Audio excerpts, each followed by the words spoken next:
আমার যুদ্ধের একটা জায়গা আছে, সেটা হচ্ছে ভারত বিরোধিতা। কারণ আমার এই দেশের সব সমস্যার মূল কারণ হচ্ছে ভারত। আমরা ভারত চারত নিয়ে কথা বলতাম, আমাদেরকে বলতো আমরা হলাম এগুলি নিয়ে নাকি সব গুজব ছড়াই, এগুলি কোনো সত্যি কিছু নাই। শেষ পর্যন্ত সেই ভারতই কিন্তু এই স্বৈরাচারকে নিয়ে জায়গা দিয়ে রেখেছে। এই ভারতই এখনো পর্যন্ত তাদের জায়গা থেকে দেখেন, 2 দিন আগেও ভারতীয় পররাষ্ট্রমন্ত্রী বলে যে আমাদের খুব কি বলে কি দৃষ্টি, সূক্ষ্ম দৃষ্টি না কি যেন এক দৃষ্টি রাখছেন তিনি। আমি আওয়ামী লীগ ক্ষমতায় থাকাকালীন কিছু কথা বলতাম যে আমি কখনোই চাঁদাবাজি, দুর্নীতি এগুলোর জন্য আমার এই যুদ্ধ না।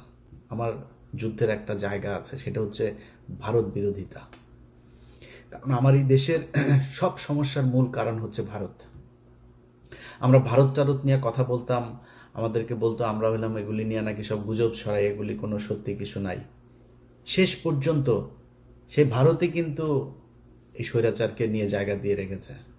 এই ভারতই এখনো পর্যন্ত তাদের জায়গা থেকে দেখেন, 2 দিন আগেও ভারতীয় পররাষ্ট্রমন্ত্রী বলে যে আমাদের খুব কি বলে কি দৃষ্টি, সূক্ষ্ম দৃষ্টি না কি যেন এক দৃষ্টি রাখছেন তিনি।